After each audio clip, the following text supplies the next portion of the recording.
So we'll just start. Ajay sir. Yeah, please, please. Yeah. Should just wait. So I'll just like to. Yeah, sure. Yeah. Good morning all. This is Bhagat, Deputy Director. Just a background of this developed online claims module for OT trades. It was already there, and this particular claim will start from 1/4/22. Sir ये हमारे पास कोई link नहीं आया इसका This is advanced trading. यहाँ attend करने के लिए मैं permission We have submitted the NAPS proposal to the cabinet, CCEA cabinet committee on economic affairs. Once we get the go ahead for that, we will make this module live. This is only the preparatory training so that everybody gets ready, acquainted, and studies the SOP and ready for processing the claims. Yeah, we are planning for full DBT also. Now currently it is going on. From next year, 1st April, there will be full DBT. Till that time, this DBT online module can be used. When DBT comes, then it will be DBT for notice. So this is the background. We are ready for this particular module. Any questions? Then we should take up the session. Yeah, now please go ahead. Yeah. So I'll just share my screen. क्योंकि अगर मतलब वो फिर से meeting कौन attend कर रहा मैंने कहा मैं Yeah, others can when there is when can others everybody mute. कौन का फिर Put everybody on mute. जिनको संबंधित काम है उनको अटेंड ये अपना कैमरा कैसा ऑन है? कैमरा ऑन नहीं रहेगा क्या इसमें? Yeah. So this is the home page of apprenticeship portal. चालू करना है, बंद कर दो. So this is get started, and it is inside it. It's the payment and establishment reimbursement user manual.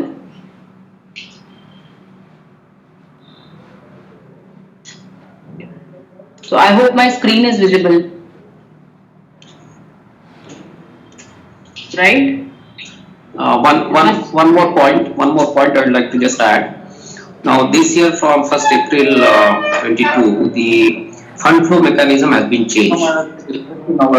Establishments will be getting the claims that will be submitted to concerned AAA or RDSD based on the jurisdiction, and then finally claims will be settled by the NSTC.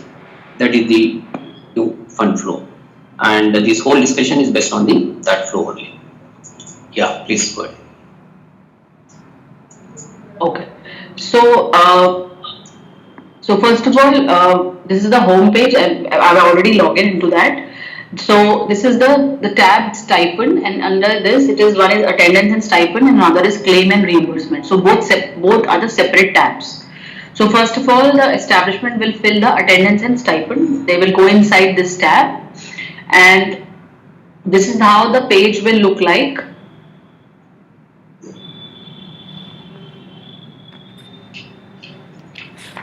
Yeah, so this is how the page will look like. So this three dots, this is view payroll details. This needs to be clicked. After this, there are two things that need to be filled in this page. Every other details like candidate code, candidate name, candidate bank account, contract stipend, prescribed stipend, eligible number of days, everything is auto-populated from the contract. Just the two things that needs to be filled here is the unauthorized leaves and the total amount payable. So unauthorized leaves basically are the leaves for which the establishment don't want to give the payment to the, give the payment to the apprentice. So for example, they want to deduct the money out of that stipend, so they can put here the unauthorized leaves. So stipend payable is auto calculated by the portal. Once the establishment input the unauthorized leave here, and the stipend payable auto calculated, then coming to total amount payable. So basically total amount payable column is editable, because if any establishment wants to pay some extra amount like any kind of incentive, bonus, or any other thing they want to pay, they can mention here the total amount payable here. So this column is editable. There are 2-3 tabs here, so I'll just explain one by one. One is download payroll template, and another is payroll bulk update. So download payroll template is basically we have given the bulk upload option that if the instead of inputting into the portal one by one, establishment can download from here and can input in the It's in that Excel 11:15. and then they can do a bulk payroll update. After that, there are one thing that it is not allowed. The deduction part is not allowed from the stipend. Only the extra amount can be paid, but deduction is not allowed. After filling this information, the establishment needs to save as draft so that the information that they are inputting is not basically it's not erased. So it should be saved first of all, and after the establishment can check that the information inputted by them is correct, and then they can freeze the payroll. Freezing the payroll means that once they enter the data, now they are giving confirmation that yes, the data is perfectly fine, and now we want to freeze it. Madam, Yes, sir. PC चालू है? Yes, sir.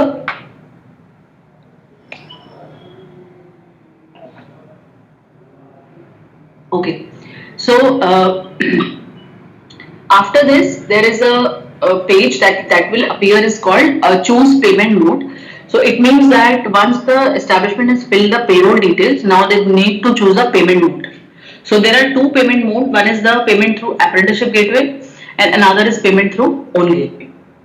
So payment through apprenticeship gateway means that establishment is making payment to apprentices through NAPS portal only, through this apprenticeship portal. So first of all, I'll just explain about the payment through apprenticeship gateway. So once the apprenticeship gateway is selected, there is one tab called that will be appearing in that payroll page, that is view bank details. So view bank details means that the establishment account number is created. So this is how the screen will look like. This is the VAN number, account number. This is the unique establishment number which is being allocated to each and every establishment. And this is the bank name and IFSC code. The total stipend payable for this month will be auto calculated by the portal. And this is the amount that needs to be transferred to the VAN account. So VAN account is basically the virtual account number. I am again repeating it. So this is the establishment account. They can just transfer the amount to this account, and from this account within 24 hours the stipend will reach to the apprentices. After this, so this is how once they will transfer the amount within 24 hours, I mean within few hours the VAN balance will be reflected here, and then after this within 24 hours the payment will reach to the apprentices.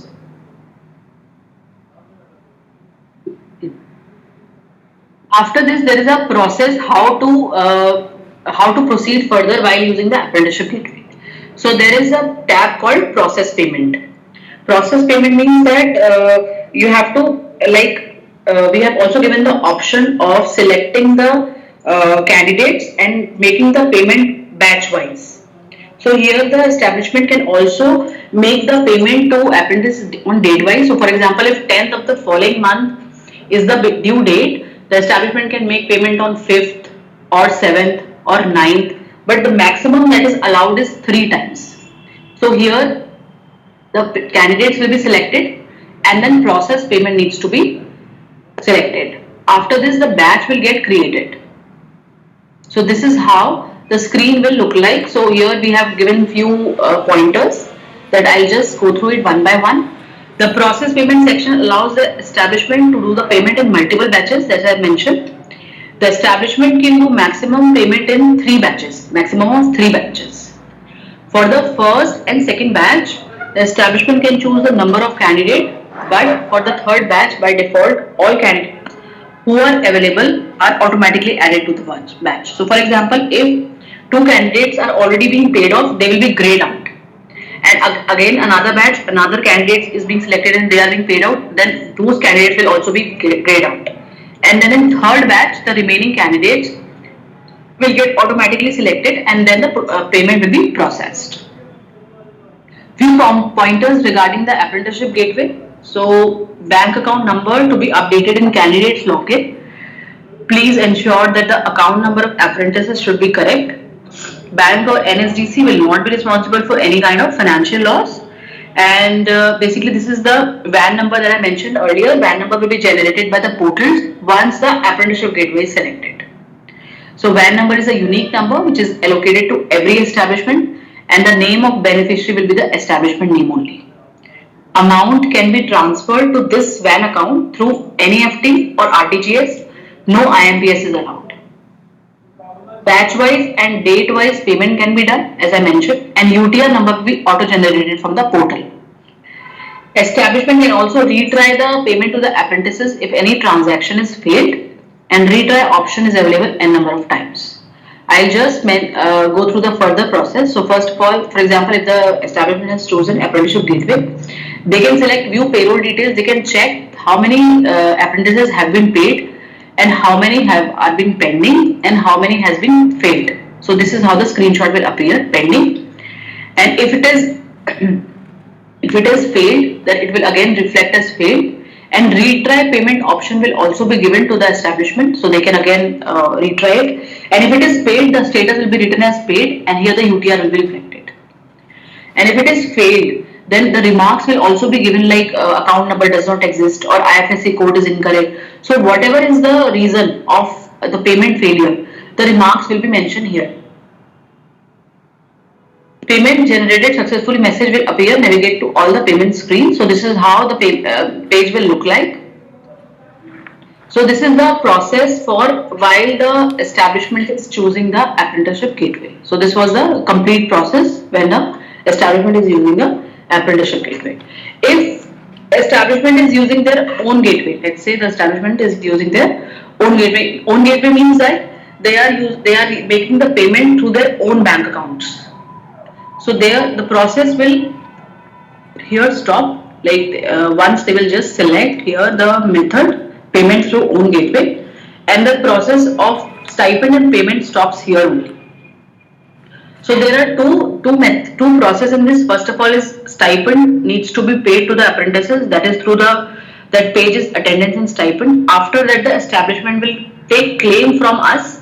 So that is the tab. Another tab is claims and reimbursement that I showed in the first page. So let's go to claims and reimbursement section now. Yeah. So claims and reimbursement section is here. The establishment view the quarterly apprenticeship claims and reimbursement details here. So this is how the page will look like. So it is very important that establishment can initiate the claims only if the payment for all 3 months of the quarter is freezed and payment mode is selected. So it is very important that all the every establishment needs to freeze the payroll and choose the payment mode. Whatever they are opting, they have to choose that. And once they have completed for all the 3 months, so for example, if the financial year, like first quarter start from April, May, June. So April, May, June is the first quarter, July to September is the second quarter, and October to December is the third quarter, and so on.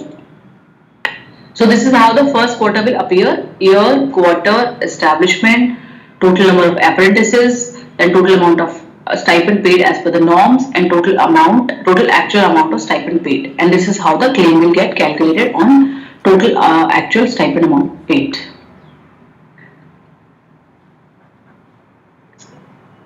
So first of all, I will just explain the process when the establishment is opting for payment through their own gateway. Okay. So when they are selecting payment through their own gateway, then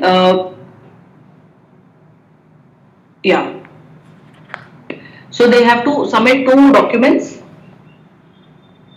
I'll just show one by one. So once they will go inside this claim page, so there are few tabs here: download template, claims bulk upload, upload documents, submit claim, save as draft, and download. So download here, it means that if the establishment wants to see the detail how the claim is being calculated, they can download this Excel and they can just check from here.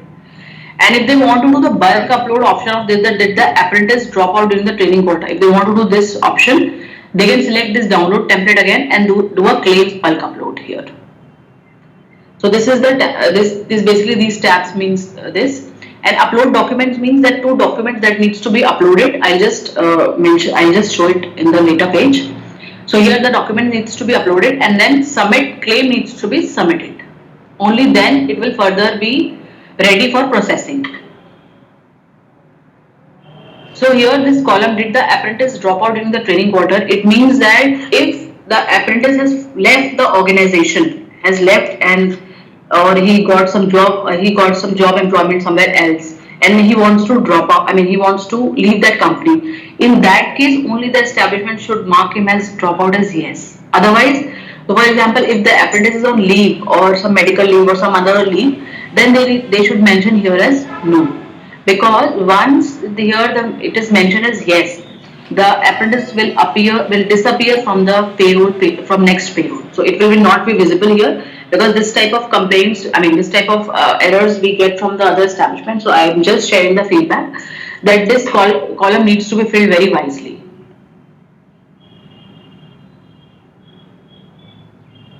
So here I've mentioned also, if establishment select the option as yes, then the apprentice left dropout without completing the eligible amount claim amount will be 0 for the selection of yes.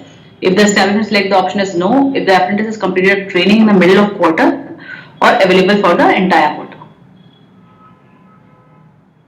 After this, I'll just go to the document part. Yeah.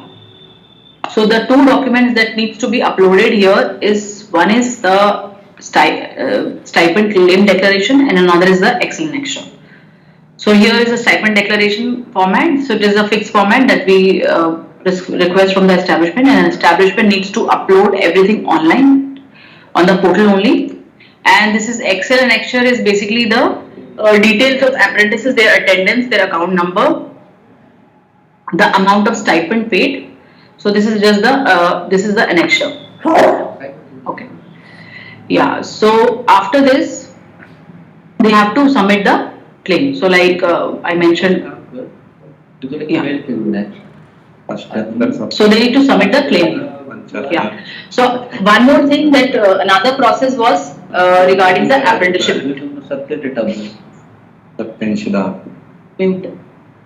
Format मध्ये सगळे resume download करून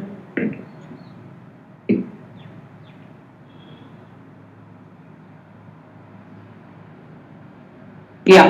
So in case of apprenticeship gateway, like if the establishment is using the method of apprenticeship gateway, they need to upload no documents. There is no document concept there. They just need to submit the claim, fill this information of did the apprentice drop out in the training quarter. So we have clearly mentioned here, no document in case of usage of apprenticeship gateway. They just need to submit the claim after filling the information, did the apprentice drop out in the training quarter. So coming to next part. So here the contract will go to the respective authority based on the jurisdiction. So the respective authority will verify the claim, and this is this I'm showing in respect. I mean this page basically is in respect of the authority who will be verifying the claim. So this is how the page, their screen will appear. They will go inside the stipend, claim and reimbursement. They will click on view claim details, and send for verification means now they have sent to the respective authority for the purpose of verification. So claims has been submitted now, and the next step in case of establishment will see this send for verification, and the respective authority, whosoever they are, they will here verify the claim or send back whatever they think is okay. I mean if they are comfortable with the documents and training and all, then they can verify it. And if they are not like convinced with the document, or they have their concern, they can send back for correction. There will be some remark column also. Once they will verify or once they will send back for correction, there will be one remark column. The respective authority needs to mention the reason that why they are sending it back, so that the establishment can read it again and they can resubmit it again. So they can verify that, like I mentioned, they can verify it here. So this is how it's verified. The claim verified successfully message will appear. Yeah, so in case of apprenticeship gateway, as I mentioned, no document is required, but in case of own gateway, there are 3 documents which are required. One was Excel annexure, another was declaration, and the third is the bank certificate, or basically the proof of payment. So proof of payment means that Since you have used your own gateway, so the authorities are not aware that which gateway you have been using. I mean, from which bank you have made the payment. So the authorities the system will basically initiate the sampling, and the proof of payment needs to be uploaded here. So this is how the screen will appear. So once it is verified by the authority, then the initiated will be there. Initiated means that a sampling is being generated by the portal, and now the establishment needs to upload the proof of payment. So initiate sampling. This is how the screen will show, and after this step, this is how the screen will appear. Like the portal will select automatically the candidate highlighted in the green, and the establishment needs to upload the document here. The document are basically two things that we ask the establishment to upload. One is the bank certificate. I'll just show the format of this, and another is the apprentice bank statement. Whichever they are comfortable with, they can upload it here. So they need to click here submit, and then submit bank certificates.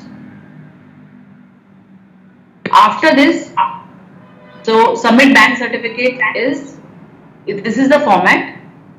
We have just created one format for bank certificate also. It can be on the letterhead of the establishment or letterhead of the bank. Basically, bank needs to certify it.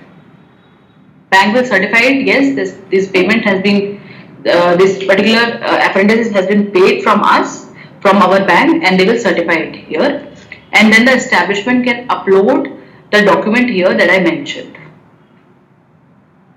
After this, the respective RDSDs, or the respective authority, will again verify this sampling document.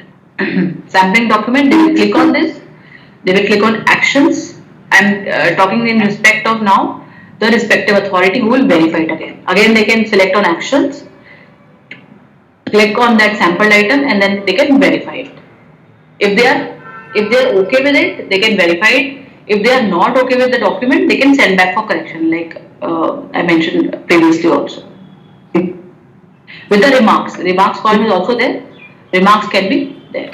So once it is approved, so now it comes to NSDC. So NSDC, the screen will appear like this, approved at level 1, and now the NSDC will make the payment through PFMS to the respective establishment. So basically this is the process, this is the entire process for while using the own gateway. And in case of apprenticeship gateway, it is very simple since there is no documentation part.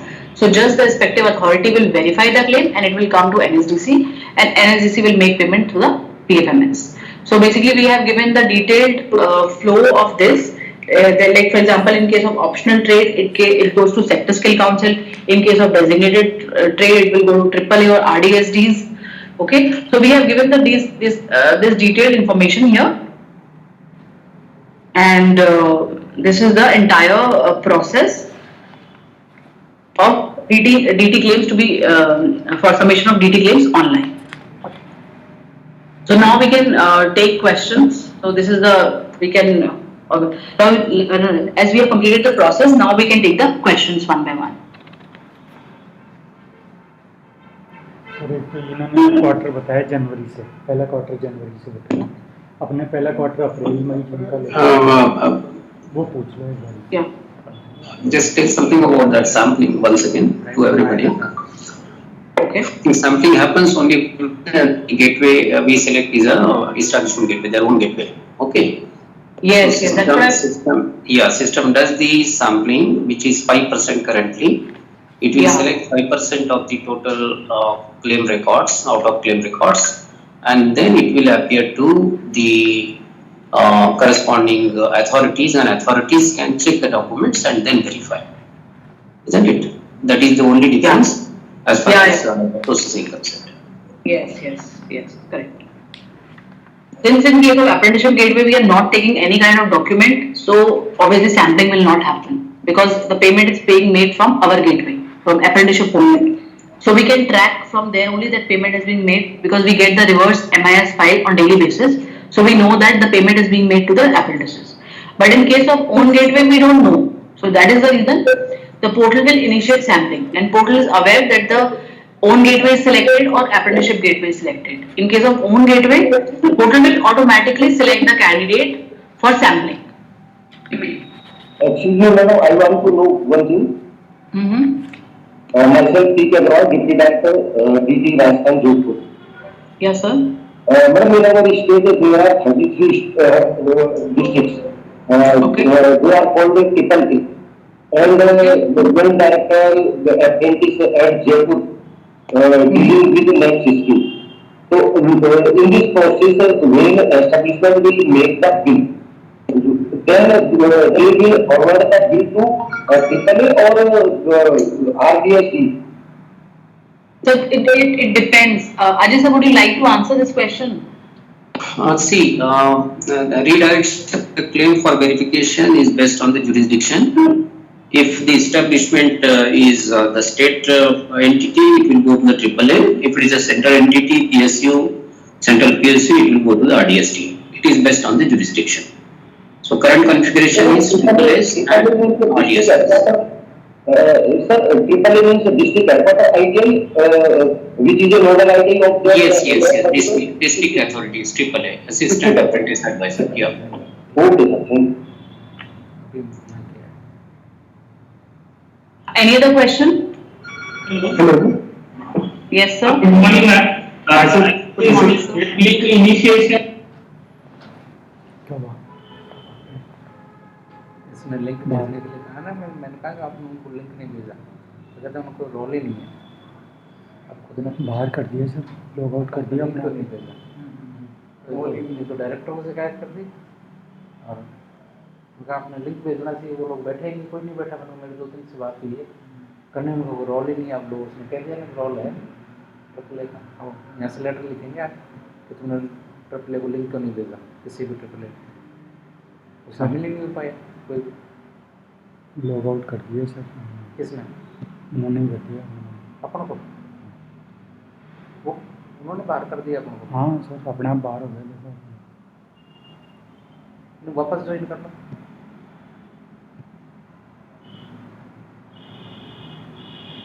Camera को वो allow करेंगे जब जुटेंगे अपन।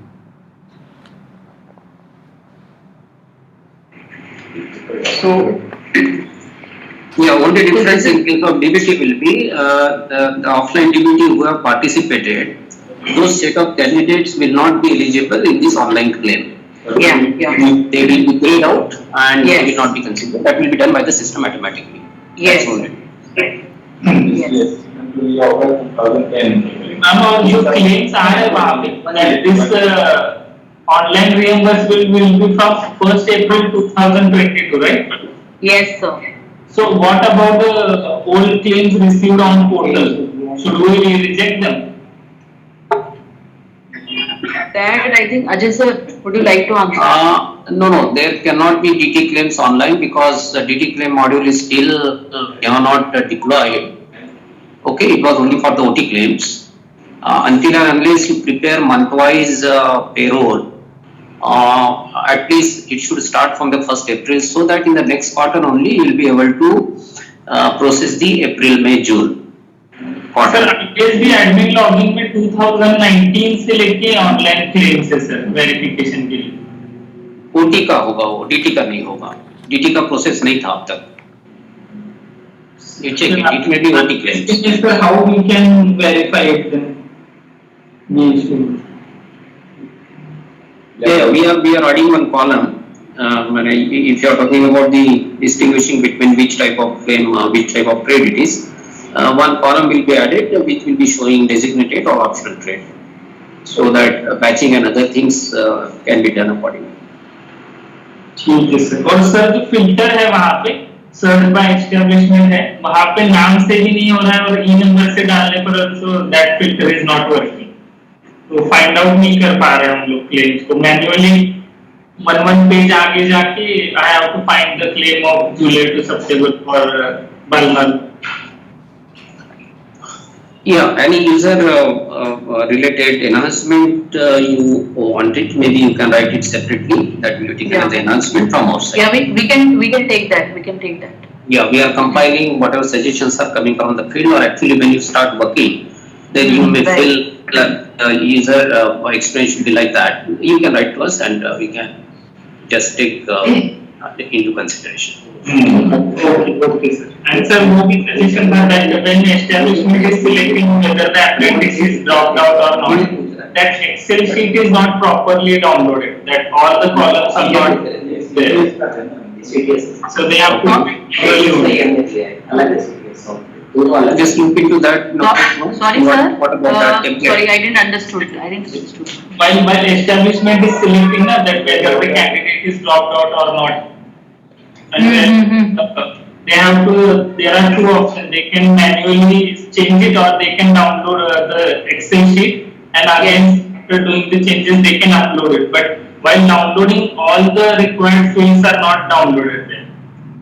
Sir, actually, to be honest, I have not seen such type of error because we work on this on daily basis. But still, if you think that establishment is facing such type of error, then they can definitely raise ticket over technical support, and they can mail us the ticket, and we will just definitely check that because I have not seen such type of issue. But if you have, then no problem. We can get it resolved through a ticket. It will be given to the establishment and then establishment need to update their account details in the portal. Yes. That comes only you will do the payment. Yes, sir. So through PFMS, NSDC will make the payment, and establishment will fill the UTR details and the sampling document in the portal only. Everything on the portal, no hard copy. Okay, but the part the NSDC will be paying again back to the establishment. Yes. So establishment need to update the account number, IFSC code in the Okay. Sir, for this requirement, the establishment at the time of registration, they need to update their account details. So basically the claim report will be scheduled every day, or I think every week we will decide with Ajay sir.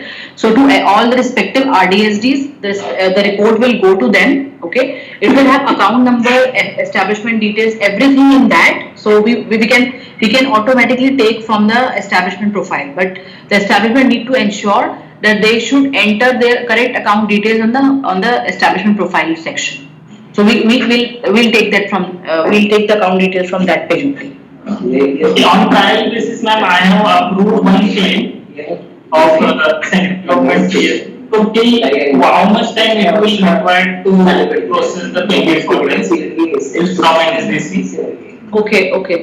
Sir, so basically let this the claim module let go live. So once we'll get a go ahead, yes, then we can process the claims online. So we will start within we'll try to disburse within 15 days or 20 days. Hello, sir.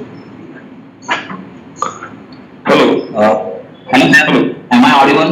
Yeah, please tell me. Hello. Raman Patil, Deputy Director from DVC Maharashtra. Is there any time limit for claim submission? That means we are in third quarter now, in December. Shall we submit the claim of first quarter or second quarter like that in third quarter? Is there any limit for establishment? So that basically we will be circulating the date for blocking the submission. As of now, for FY 2021 and 21-22, 30th November was the last date in case of optional rate. But rest Ajay sir can tell in case of designated rate what is the deadline. But yes, for FY 22-23 right now we are accepting claims for all these quarters. So obviously the deadlines for this year is not yet decided. So might be till December or by next year we'll be closing this year claims. But right now you have enough of time. You can submit the claims from April to June and from July to September. These two claims can be submitted. Thank you, ma'am. One more question. Yes. As per my understanding, there are 4 stages. First stage is establishment, second stage is AQ, third stage is RDSD, and fourth stage is NSDC. Yes, sir. Correct. Sampling is done at NSDC level only. So, as per No, my sir. understanding, No. So sampling will be done by the portal once the respective authority will verify the claim. Okay. Yeah. Automatic. Yeah. It will be automatic. Yes, it is not NSDC. There is no person who will be doing it. It's just automatically. Once you will verify the claim, once you will select on that checkbox and click on that verify button, automatically within 24 hours, next day sampling will get generated and the column will be highlighted in the green that I showed in that user manual. So, ma'am, as per my understanding, 100% verification will be done at AQ level and at RDSD level. Yes, sir. Correct, sir. Okay. Thank you, ma'am. NSDC will just make the payment, sir. Okay. It's 11:45. Yes, sir. Hello, ma'am, I'm from Riva, Madhya Pradesh. Yes, sir. Ma'am, payment which had made by establishment for April 22 to November 22 by check. Yes. How would they claim on the portal? Okay. Sir, for this purpose, like they again, like I mentioned, the process they need to fill the attendance and everything. Okay. Then coming to the claim page, they have to fill the check details. They can be filled in the UTR number column. Okay. And in the annexure also they can mention the check. The portal will automatically generate sampling of 5%. So, for example, if there are 100 candidates, so 5% of that will be selected for the sampling purpose. And the respective authority, again the RDSDs or whosoever it is, they will check this 5% sampling document that if they are convinced with the document, they can definitely approve it on the portal and then NSDC will make the payment. Okay. Check, basically sir, check payment is allowed as per case of own gateway. Check and basically the online payment. But no cash payments are allowed. One more question, ma'am. Yes, sir. Did the establishment sorry. Okay. Ma'am नमस्ते। हाँ जी sir, नमस्ते। मैं धार मध्य प्रदेश से बात कर रहा हूँ।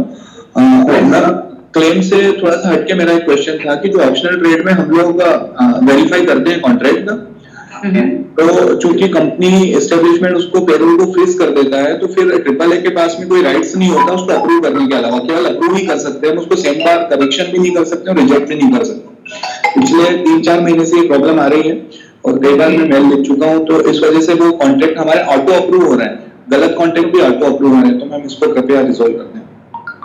Okay sir. Sir आप क्या टिकट रेज करके एक बार टिकट नंबर शेयर कर सकते हैं हमारे साथ? कर दूंगा मैम जी। ठीक है सर, आप टिकट नंबर शेयर कर दीजिए, मेल पे दे दीजिए हमें, हम इसको सही करेंगे। एक वगैरह बहुत बार जनरेट कर चुके हैं इसके रिगार्डिंग। एक्चुअली पता नहीं है ना, बिकॉज क्या होता है कि मैं आपको बताती हूँ एक चीज, टिकट का जो काउंट है वो बहुत ज्यादा है, क्योंकि आई मीन टिकट बहुत ज्यादा, जब से हमने ऑनलाइन पे स्टार्ट किया है टेक्निकल सपोर्ट, तो टिकटिंग सिस्टम में टिकट्स बहुत ज्यादा आ रही हैं, तो हो सकता है कि जो टीम है उससे मिस हो जाता है। तो आप उसके लिए क्या कर सकते हैं कि आप ना मेल कर दीजिए, लाइक अजय सर को मेल कर सकते हैं या फिर हमें NSDC को मेल कर सकते हैं, so that we can follow with them, because कई बार क्या होता है कि जो टेक्निकल टीम है वो उनसे हमें कोऑर्डिनेट करना पड़ता है, तो वो कोऑर्डिनेट कर लेंगे। तो मैम एक और मेरा क्वेश्चन था, मैम इसी से रिगार्डिंग एक और क्वेश्चन था क्लेम अप्रूव, इसको कॉन्ट्रैक्ट अप्रूव से लेके, इसमें अभी हमारा जो लाइफ साइंस ट्रेड है जिसमें बी फार्मा कैंडिडेट्स के लिए हमारे कई सारे बेसिक ट्रेनिंग एग्जेम्पशन था, लेकिन अभी कॉन्ट्रैक्ट में ऑलरेडी बेसिक ट्रेनिंग का ऑप्शन इनेबल हो रहा है, वो डिसेबल हो ही नहीं रहा है, मतलब बी फार्मा कैंडिडेट के लिए भी उनको बेसिक ट्रेनिंग करना पड़ रहा है, तो ऐसे कंडीशन हम लोग क्या करें? सर बेसिकली ये आई थिंक ये OM4 का जो पार्ट है, जो नया OM इम्प्लीमेंट हुआ है ना, कि बेसिक ट्रेनिंग सर हट गया है और बेसिक ट्रेनिंग जो है ना वो कॉन्ट्रैक्ट में ही एम्बेड हो गया है, ऑन द जॉब ट्रेनिंग और basic training both of them are together now. So basic training का जो है वो 1 वीक से 4 वीक तक का शायद हो गया है, एंड मैक्सिमम 12 मंथ्स का कॉन्ट्रैक्ट बनता है, 6, 9, 12। अगर आप OM4 को एक बार पढ़ लेंगे, पोर्टल पे है सर वो, तो इस वजह से शायद वो बेसिक ट्रेनिंग वाला जो आप कह रहे हैं वो आ रहा होगा, वो सर आएगा, क्योंकि हमने जो बेसिक ट्रेनिंग को सेपरेट नहीं किया सर हमने, बाकी कई सारे एस्टेब्लिशमेंट BTP अप्रूव्ड नहीं है, तो क्या वो उसको यस करके उसमें डेट डाल के आगे बढ़ सकते हैं क्या? यस सर, यस कर सकते हैं, हम उसके अप्रूव कर सकते हैं ना contract? Yes sir, yes sir. Okay, thank you.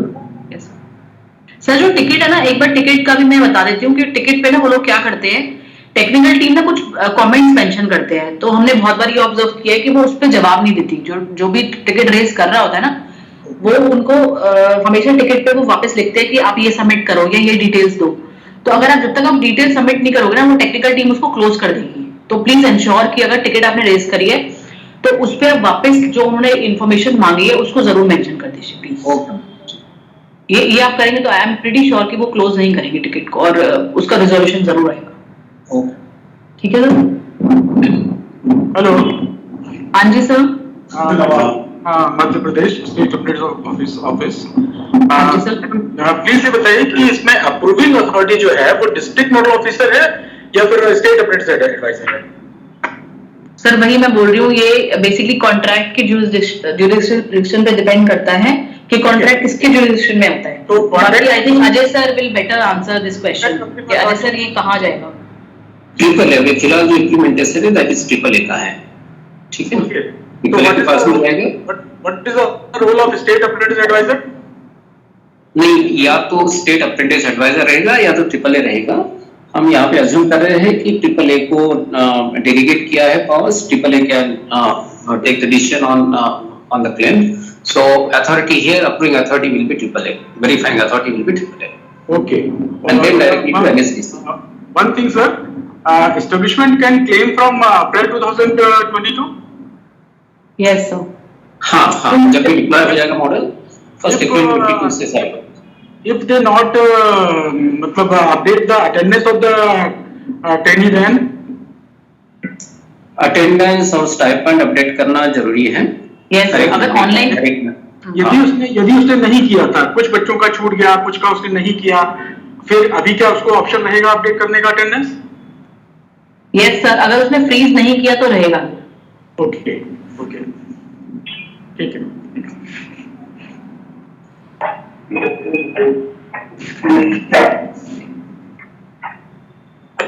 Hello. Yes sir. Ma'am, I'm Zapade from Nagpur. Yes, sir. Ma'am, I have joined late today. Will you repeat please in short how to approve the claim on portal? Okay. Sir, you can go through the payment and reimbursement user manual which is on the home page, but still I'll just brief you. When you will log in into the portal, there will be a tab called claims and reimbursement. Okay. You have to go inside this tab and you have to select the establishment who has submitted the claim. So for example, it will be shown as sent for verification. It means that it is coming, it is with the authority, with the respective authority, whosoever it is, and then they can go inside the claim. Okay, they can I'll just show you here.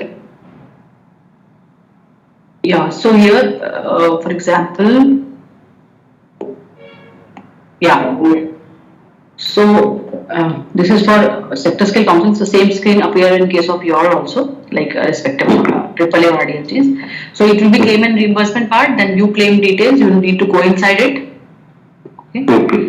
After this, you have to select the candidates whom you want to approve. If there is a bulk option, bulk approve option is also available. So sir, you can do it bulk also, and you can verify it here, actions and verify, and then it is sent back for correction. So for example, if you have not come in with a document or training proofs or whatever, you can send back for correction also, and you can write remarks so that the establishment can read it and can again submit the claim. So they can again submit it n number of times. But Madam, what proof they have to add attach? So that establishment. So basically, in case of own gateway, we are asking for two documents: own gateway or apprenticeship stipend declaration and Excel nexture. These are the two documents that we take for apprenticeship own gateway. Sorry, in case of apprenticeship gateway, we are not asking for any. Like you were doing verification earlier also for designated trade claims. The same thing you need to do for in future also. It's just that everything is online. No hard copies, nothing. The payment will be by NSDC. That's it. The checking part, the verification part is exactly the same that you were doing earlier. Okay. Yeah. Thank you. Yeah. That's it. Just one clarification regarding PFMS gateway. The payment NSDC will make will be through PFMS portal, but there is no direct link from the apprentice portal to the PFMS. PFMS, all the establishments based on whatever bank details you have provided as a part of your profile, they will be called as vendors. So vendors will be created, and in the offline mode on the PFMS portal, all the payments will be made. And there is a utility on the PFMS homepage. You can check it know your payments, you can enter your details, and you can get the details of the payment made to you.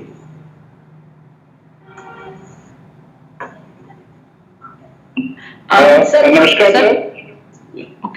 हाँ नमस्कार, मैं चक्की सिंह बोल adviser state medical office से। Ma'am, इसमें मेरा suggestion है कि क्योंकि अभी क्लेम्स का मॉड्यूल हमने तैयार किया है, तो इसमें उन्हीं कैंडिडेट्स का क्लेम दिखना चाहिए रिइंबर्समेंट के लिए जो कॉन्ट्रैक्ट अप्रूव हो चुके हैं। जैसे कि अभी हमारे ट्रिपल ने बताया था कि ऐसे बहुत सारे कॉन्ट्रैक्ट्स हैं जिसने वेरिफिकेशन किया तो वो फेक पाए गए, बट क्योंकि पोर्टल तो पेरोल फ्रीज कर देते हैं तो वो दिक्कत होती है कि वो अप्रूव करने के लिए कोई ऑप्शन होता नहीं है। ठीक है, तो इससे मेरा रिक्वेस्ट ये है कि जो वो उन्हीं का किया जाए। सर ये फंक्शनैलिटी वैसे लाइव है जो आप कह रहे हैं। बेसिकली अगर कोई सेंड फॉर करेक्शन का कॉन्ट्रैक्ट है या कोई और ऐसा कॉन्ट्रैक्ट है तो उसका क्लेम नहीं बनेगा, ठीक है, वो फंक्शनैलिटी है। लेकिन अगर सेंड फॉर करेक्शन का अगर बनता भी है, एग्जांपल मैं आपको दे रही हूँ, तो उसमें क्या होता है कि जब तक क्लेम सबमिट नहीं होता, जब तक वो एस्टैब्लिशमेंट उस कॉन्ट्रैक्ट को टर्मिनेट नहीं कर देती। हमने वो फंक्शनैलिटी भी लेके आए हैं, वो अभी आपने ऑनलाइन देखा नहीं है मॉड्यूल, तो इसलिए शायद आप नहीं देख पाएंगे उसको। लेकिन ऑप्शनल ट्रेड में अगर सेंड फॉर करेक्शन में कोई कॉन्ट्रैक्ट होता है तो उसका क्लेम सबमिट नहीं होता टिल द टाइम वो सेंड फॉर करेक्शन वाला कॉन्ट्रैक्ट को टर्मिनेट ना कर दे। Respective authority needs to terminate that and then only establishment can submit it. But जो आपका वो concern है, वो I think this is a concern I've heard from other persons also. एक बार आप ये टिकट प्लीज रेज करके मुझे दे दीजिए so that I can get it checked from our team, our technical support team. जो आपने बोला है कि ऑटोमेटिकली अप्रूव हो रहे हैं सर, वो हम चेक कर लेंगे। और कमिंग बहुत सारे ऐसे ज्यादा है, जैसे आपको पता है कि कुछ भी जो कॉन्ट्रैक्ट बनता है तो 14 डेज आगे तक का हम कॉन्ट्रैक्ट बना सकते हैं, 14 डेज प्रीवियस डेज का भी हम कॉन्ट्रैक्ट बना सकते हैं। उसके बाद जिस दिन कॉन्ट्रैक्ट बेसिकली कैंडिडेट साइन करता है उसके नेक्स्ट 14 डेज तक अप्रूविंग अथॉरिटी उसे अप्रूव कर सकती है। तो उस विंडो के बीच में एस्टैब्लिशमेंट बहुत सारे या उनके जो भी टीपीएस हैं वो क्या करते हैं, उसको पेरोल फ्रीज कर देते हैं। जब पेरोल फ्रीज हो जाता है तो हमारे पास ऑप्शन ही नहीं होता है सर। हम I don't think payroll freeze होता है। मेरे को कुछ जो मुझे लग रहा है टेक्निकल इशू है कुछ। वी कैन इसके बारे में हमारा डिस्कशन हुआ था पिछले बार। ओके सर, एक यूटिलिटी पे हम काम कर रहे हैं under this under just discussion stage कि जब तक अप्रूव नहीं होता उसको फ्रीज नहीं कर पाएंगे, ठीक है ना। अप्रूव कॉन्ट्रैक्ट को ही फ्रीज कर पाएंगे। तो ये जो सिस्टम वाले हैं कि आज ही कॉन्ट्रैक्ट बना और भेज दिया, फ्रीज कर दिया क्योंकि उसको पेमेंट करना है, इस तरह के जो प्रॉब्लम्स है वो नहीं आएंगे। तो अप्रूवल का हमने एक कंडीशन उसमें लगा दिया है। सर एक कंसर्न होगा कि अभी बहुत सारे टिकट हम लोग रेज कर रहे हैं बट उसका पर जो उसका रेजोल्यूशन है वो नहीं मिल पा रहा है। जैसे कि एक टिकट हम रेज किया, फॉलो कर रहे हैं, उसमें सभी लोग मार्क के सर आपको भी नहीं किया हुआ है एक कैंडिडेट का। अब उसमें क्या है, एक एस्टैब्लिशमेंट है आंध्र प्रदेश की, उसने हमारे एमपी के कैंडिडेट का एक फेक कॉन्ट्रैक्ट बना लिया है, ठीक है। अब वो जो बच्चा जेन्युइन करने जा रहा है, अप्रेंटिसशिप कॉन्ट्रैक्ट करने जा रहा है, तो उसकी वहां क्लिक दिखा रहा है। अब हमने टिकट रेज किया, हमको रेजोल्यूशन ये मिलता है कि आप कैंडिडेट से बोलिए कि उसको करने के लिए टर्मिनेशन रिक्वेस्ट करने के लिए, उनका ये रेजोल्यूशन आ रहा है कि जब तक 2 बार टर्मिनेशन के लिए रिक्वेस्ट नहीं आएगी तब तक हम नहीं कर सकते हैं। तो हाँ सर, आवाज नहीं आ रही है। हेलो हेलो सर, आवाज आ रही है आपको मेरी? हेलो, हाँ हाँ, आप क्या आ रही है सर? आ रही है, सबकी सर आ रही है। तो सर इसमें इशू ये है कि जो प्रॉपर रेजोल्यूशन नहीं मिल पा रहा, और उसको जब हम लोग मेल पे भी फॉलो करते हैं, जो भी अथॉरिटी है, जो भी कंसर्न ऑफिसर्स हैं डीजीटी में या फिर मिनिस्ट्री में, तो उसका सर रेजोल्यूशन नहीं मिल पा रहा है। ऐसे बहुत सारे इश्यूज हैं ऐसे जो अभी तक अनरिजॉल्व्ड है सर। देखिए, ऐसे केसेस में ऐसा है ना, जब तक बच्चे से और इस्टेब्लिशमेंट से हम नहीं लेते इन राइटिंग और इलेक्ट्रॉनिक मीडिया से कि ये हमारे पास में कॉन्ट्रैक्ट नहीं हुआ है, ठीक है, हमारे पास कोई बेस नहीं डायरेक्ट टर्मिनेट करने के लिए कुछ ना कुछ चाहिए। इसलिए बच्चे को भी हम डायरेक्टली इन्फॉर्म करते हैं कि उनके अगेंस्ट में कंप्लेंट आप दे दो इस्टेब्लिशमेंट के अगेंस्ट में। अगर कंप्लेंट है तो दिया है ऑलरेडी, जो अगर ऐसे इश्यूज आते हैं तो हमारे ऑफिस को संपर्क करते हो, हम लोग उसके बाद विद प्रूफ ही भेजते हैं। जो एक कैंडिडेट का मैं बता रहा हूँ, मैं आपको अभी थोड़ी देर में और फिर से मेल कर देता हूँ। उसमें यह है कि कैंडिडेट का रिक्वेस्ट आया है कि कॉन्ट्रैक्ट बनाया गया है, उसके बाद भी उसको बैकएंड से टर्मिनेट नहीं किया जा रहा है, और एक्चुअल जो अप्रेंटिसशिप करना चाह रहा है जहां पे कर नहीं पा रहा है, तो उसका ऑलरेडी लाइव कॉन्ट्रैक्ट दिख रहा है या आधार लिंक दिख रहा है उसका। नहीं, यहाँ पे क्या होता है ना, कभी कभी आप किस पे भरोसा करेंगे, बच्चों पे डायरेक्टली कितना भरोसा करेंगे। बच्चे हो सकता है उसको पसंद नहीं है और शॉर्टकट ढूंढ रहा है कि दूसरी कंपनी में जाए, ये भी किससे हमने देखे हैं। तो जब तक एस्टैब्लिशमेंट की तरफ से, अप्रूविंग अथॉरिटी की तरफ से भी नहीं आता है, तब तक उसको टर्मिनेट नहीं करते हैं नॉर्मली, ठीक है। बच्चे के इसमें था सर कि जो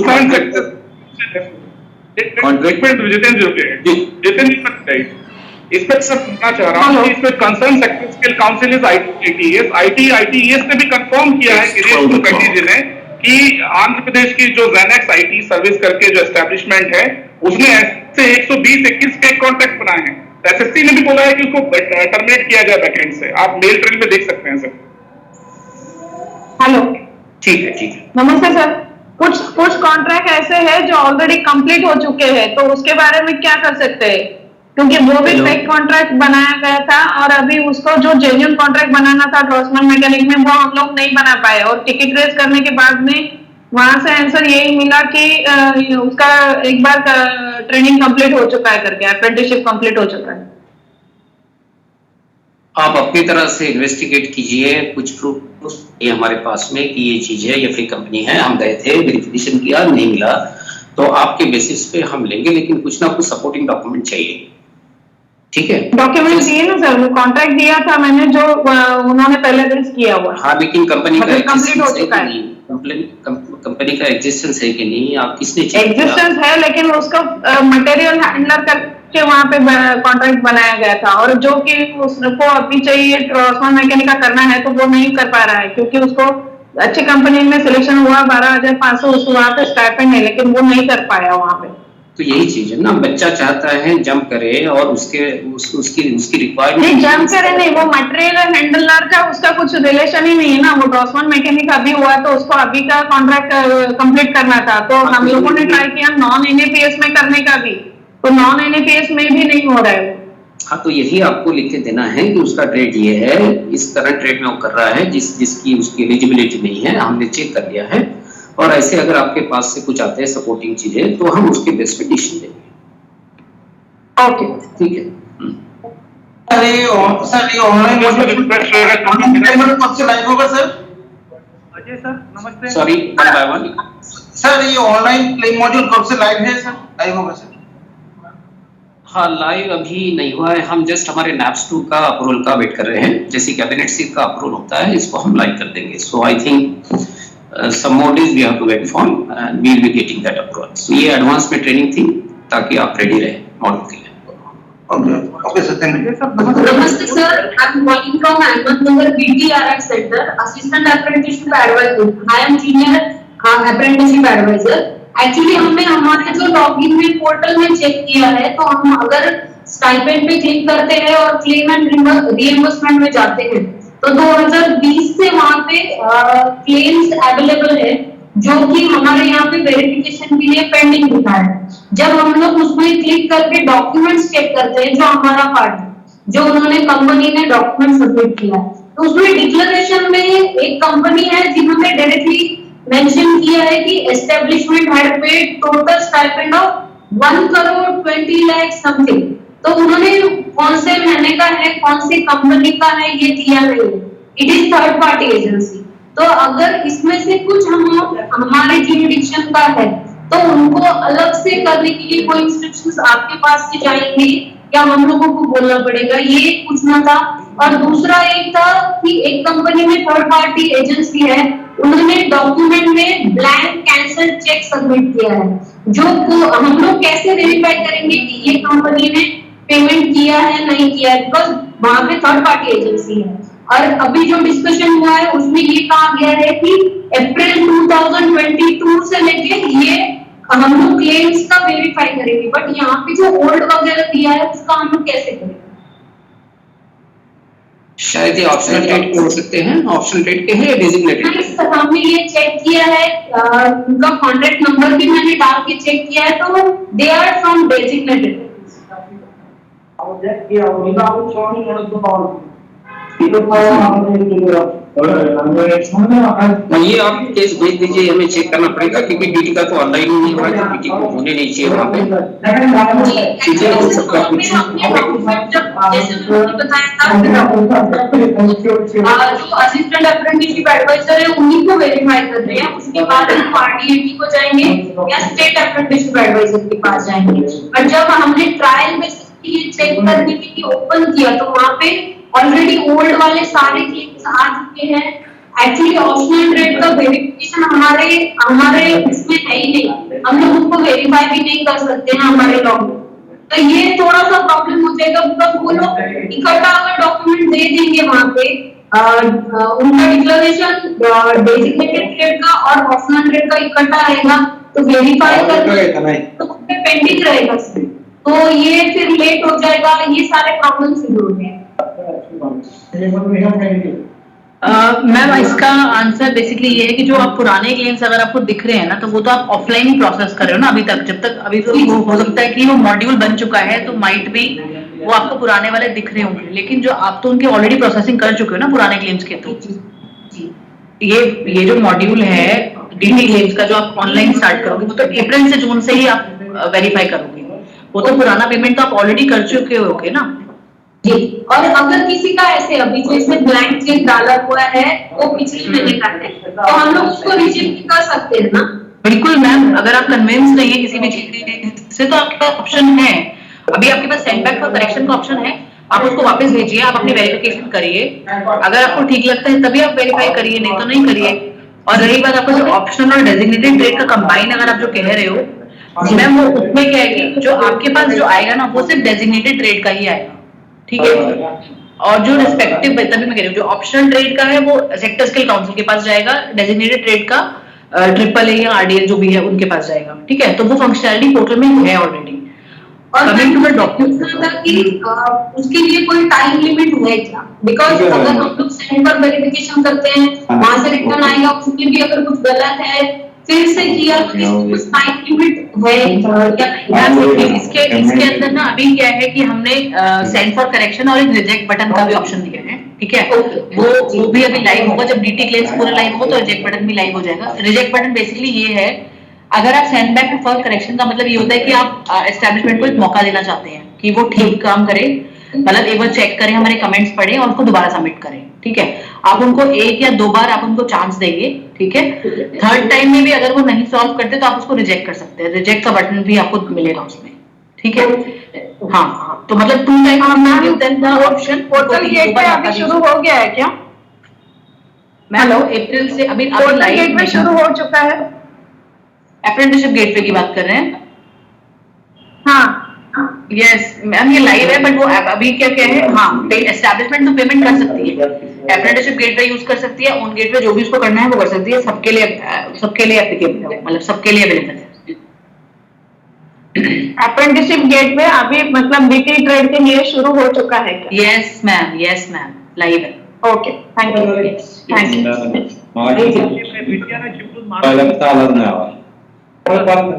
अजय सर, सूरत सर तो काम Ajay sir calling Mumbai general vice general 22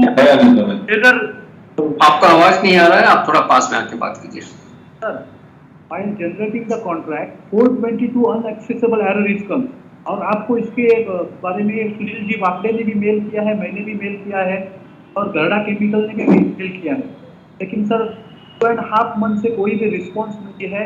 तो ऐसे स्थिति में बच्चे को अप्रेंटिसशिप करना चाहिए या नहीं करना चाहिए?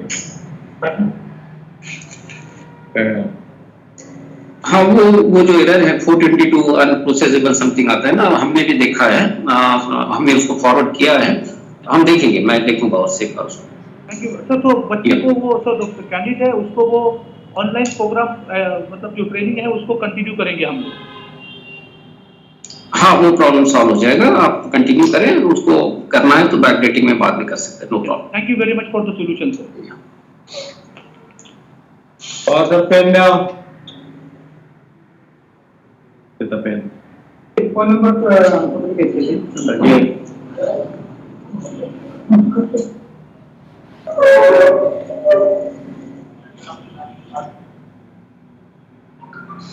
और कोई क्वेश्चन है तो ठीक है, otherwise then we can wind up, we have another meeting also. Sir अभी स्टेट लिस्ट में स्टेट गवर्नमेंट की कंपनीज भी आरडीएसटी में दिखती है ना, वो बंद होगी कि वो वैसे ही रहेगी? सॉरी, क्या लिस्ट? स्टेट गवर्नमेंट की जो कंपनीज है, प्राइवेट एस्टैब्लिशमेंट्स आर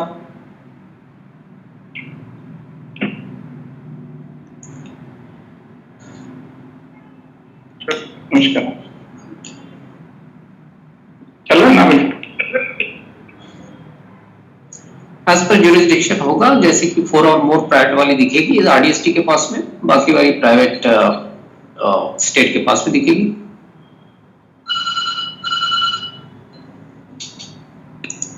अभी सभी दिख रही है।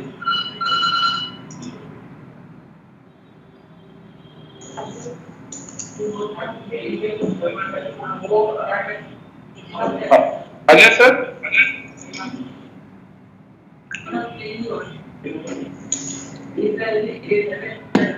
अजय सर बताइए। सर एक और सजेशन था कि अगर एस्टैब्लिशमेंट अपने गेटवे से पेमेंट करता है तो जो 5% सैम्पलिंग का जो वेरिफिकेशन है वो अगर अगर उसको ट्रिपल ए से वेरीफाई अगर किया है तो सैम्पलिंग का जो डॉक्यूमेंट है, सैम्पलिंग का जो फिगर है कैंडिडेट का, तो ऐसे एक लॉगिन पे आना चाहिए सर, जिससे कि वो रीचेक हो सके, रीवैलिडेट हो सके कि सही क्लेम फील्ड में प्रोसेस किए जा रहे हैं या नहीं किए जा रहे हैं।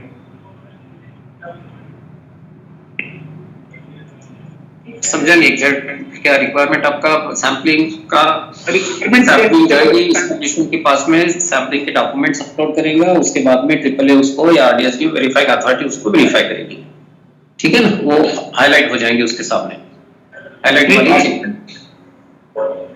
उसकी उस सैम्पलिंग जो है, अगर मान लीजिए ट्रिपल ए ने कॉन्ट्रैक्ट अप्रूव किया है तो ट्रिपल ए ही उस सैम्पलिंग को फाइनलाइज करेगी, मतलब कि उसका वेरिफिकेशन करेगी।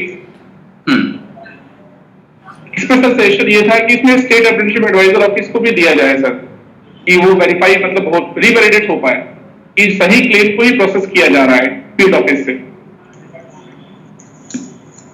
Triple A is a part of SA, ठीक है ना, इसमें अभी 2 लेवल इन्वॉल्व करना कॉम्प्लेक्सिटी में जाएगा चीज। हमने ट्रिपल ए इसलिए बोला कि triple A direct touch with the field, establishment को भली बात जानते हैं, उनका एग्जिस्टेंस है और बाकी सारी जो फैक्ट्स है, तो इसलिए उसको ट्रिपल ए के पास में दिया है।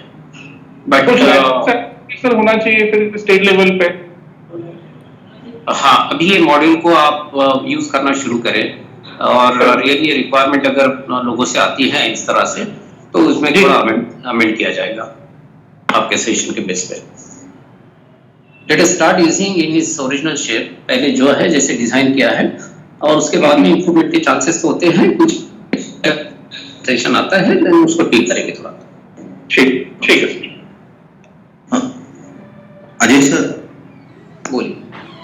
Sir, while paying stipend through apprenticeship gateway portal, is age limit of stipend transfer for establishment? Sir, I'll answer this question. इसके अंदर सर आपका कोई लिमिट नहीं है, जो बेसिकली जो स्टाइपेंड कैलकुलेट करेगा ना पोर्टल आपका जिस महीने का, आप उतना पैसा ट्रांसफर कर सकते हैं और उससे ज्यादा भी कर सकते हैं। बेसिकली वो एक वॉलेट टाइप ऑफ वो रहेगा, जैसे आप पेटीएम में पैसा डालते हैं, पेटीएम में भी रहता है ना पैसा, सेम इज दैट। अगर आपका उस मंथ यूज नहीं हो पाया तो आप उसको नेक्स्ट मंथ में यूज कर सकते हैं। Okay, but while operating this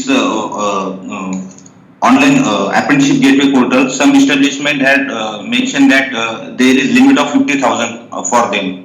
Bank told them. No sir, ऐसा कुछ नहीं है। Okay, thank you. Yeah. Hello. हाँ जी सर। मैम एक चीज जो प्लीज बताइए कि इस सारे प्रोसेस में किसी भी स्टेज पर डिस्ट्रिक्ट नोडल ऑफिसर को यदि हमारे किसी को कहीं प्रॉब्लम आती है किसी भी स्टेज पर, तो वो टाइम टू टाइम किससे कांटेक्ट कर सकता है? अदरवाइज फिर वो स्टेट ऑफिस को मेल करेगा, कहीं एनएसडीसी फोन लगाएगा, तो ऐसा कोई नोडल पर्सन है जिससे वो अपनी किसी प्रॉब्लम के लिए कहीं भी उसको कांटेक्ट कर सके? Sir Ajay sir would like to answer. नहीं, पहले लेवल पे तो टिकटिंग का आप यूज करें जी, टिकटिंग हमारी ही एक नोडल अफसर के पास में जाती है। अगर उनको डायरेक्टली किसको इन्वॉल्व करना है, इंफॉर्मेशन देनी है उस टिकट के बारे में, तो हम इंटरनली उसको टैकल करते हैं, ठीक है। अगर टेक्निकल चीज है तो that will be taken care by the technical support. Otherwise DT तरफ से मैं हूँ, मुझे आप मेल कर सकते हैं मेरे मेल आईडी पे। ओटी का कुछ इश्यू है तो ओटी के लिए कौन है नवप्रीत, आपको भेज सर भगत सर, इसमें यही रिक्वेस्ट हाँ है जी sir. Sir, yes yes, update के लिए। भगत सर, आप बहुत बिजी रहते हैं लीडर सर। मैं एक आपको फैक्ट बता रहा हूँ, यदि हमारे पूरे स्टेट ऑफिस से मान लीजिए 52 डिस्ट्रिक्ट आईटीआईज हैं, यदि 20 आईटीआई से भी कहीं से कुछ मेल आया है तो सर आप रिस्पॉन्स नहीं कर पाते हैं सर। हम लोग इवन हम स्टेट ऑफिस से आपको मेल करते हैं तो सर रिस्पॉन्स नहीं मिल पाता है सर। हाँ, लोड काफी ज्यादा है, आपको भी इसकी जानकारी है। एक नोडल ऑफिसर को होना चाहिए जो ये सारे इश्यूज को रिजॉल्व कर सके। जहां तक सर टिकटिंग की बात है, टिकटिंग में जैसा सर आपको शक्ति सर ने बताया कि हमें प्रॉपर रिस्पॉन्स नहीं मिलता है सर। हमने कई बार ट्राई किया है। ये फैक्ट है मैडम, ये सर बिल्कुल, कि टिकटिंग से वो कुछ ना कुछ उसको ऐसा रिप्लाई कर देते हैं, हम कुछ उसको जवाब भी नहीं दे पाते हैं। इवन सर मेरे अभी बहुत सारे ऐसे केसेस थे जो अपने डीजीटी में फिर डायरेक्टली जब मैंने अविनाश सर को टैग किया तो अविनाश सर के द्वारा फिर उसको एनएससीसी भेजा गया, तब जाके रिजॉल्व हुए सर। अदरवाइज मैं डीजीटी में कितनी बार मेल करता हूँ, कहीं से कोई रिप्लाई नहीं आता सर।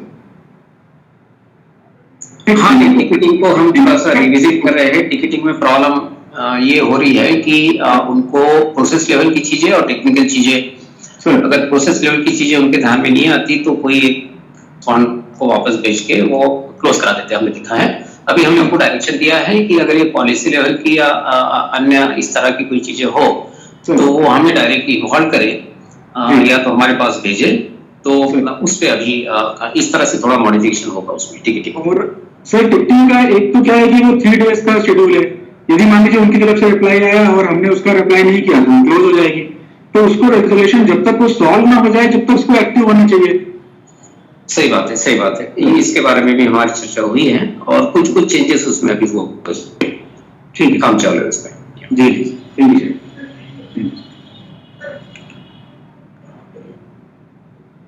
सर वो टिकट के लिए एक चीज मैं बोलूंगी उस पे सर, वो इट इज वेरी इंपॉर्टेंट कि जो वो मांग रहे हैं ना डिटेल्स, वो मेंशन करनी बहुत जरूरी है, क्योंकि हमने बहुत बार ये देखा है कि वो यूजर को लिखते हैं कि ये टिकट्स पे ये सबमिट करो डिटेल्स, वो देते नहीं है, तो इस वजह से वो शायद क्लोज कर देते हैं।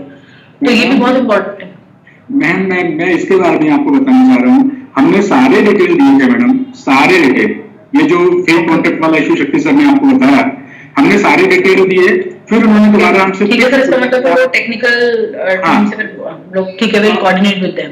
उन्होंने हमसे फिर से वही चीज पूछी कि उसका ईमेल बताइए, नाम बताइए, कॉन्टेक्ट नंबर बताइए। हमने फिर से उसको मेल किया, तो लास्ट में उसका रिप्लाई आया कि अब आप कैंडिडेट से बोलिए कि वो लॉगिन अपनी लॉगिन से भेजे। तो जब स्टेट ऑफिस भेज रहा है तो फिर बच्चे से लॉगिन कराने का कुछ मुझे सही समझ नहीं आया। हाँ नहीं, इस तरह की कुछ एक्चुअली बच्चों को ठीक से टिकट रेस करना नहीं आता है सर। यस बिल्कुल यस। नहीं, बच्चों से टिकट रेस करवाने का एक ही फायदा है कि वो लूप में रहते हैं और कुछ उस पर अगर रिक्वायरमेंट है या फीडबैक आता है तो डायरेक्टली उनको समझ में आता है। तो इसलिए हम कहते हैं कि बच्चे का रिलेटेड इशू हो तो बच्चा करे। सर एक्चुअली क्या होता है, देखिए बच्चा हमारा 10th पास है, आईटी पास हो गए, वो सारी चीजें अगर हमारे स्टेट में हिंदी में है तो फिर वो हिंदी में मेरा कॉन्टैक्ट नंबर, मेरा ये ऐसा, मेरा वो प्रॉपर नहीं लिख पाता है सर। सही बात, ये इशू आता है सर। और हम लोग उसकी चीजों को सब समझ करके और सारे डॉक्यूमेंट के साथ हम टिकट जनरेट करते हैं सर, फिर भी रिजोल्यूशन नहीं मिलता सर। नहीं, हम डायरेक्ट करेंगे कि आपसे आने वाला सफिशिएंट डॉक्यूमेंट के साथ में कोई भी क्वेरी हो उसको कंसीडर किया जाए, उसको रिजॉल्व किया जाए। Okay sir, thank you. हम बात करेंगे उनके साथ। एटलीस्ट AAA के लॉगिन से जो भी आता है उसको जल्दी रिस्पॉन्स मिलना चाहिए सर। हाँ एक्चुअली सर, मैं पीके अग्रवाल राजस्थान से, मेरा एक सजेशन है सर, जो इस तरह के इश्यूज आते हैं यदि उसकी पावर RDSD को दी जाए तो शायद ये प्रॉब्लम जल्दी सॉर्ट आउट हो जाएगी।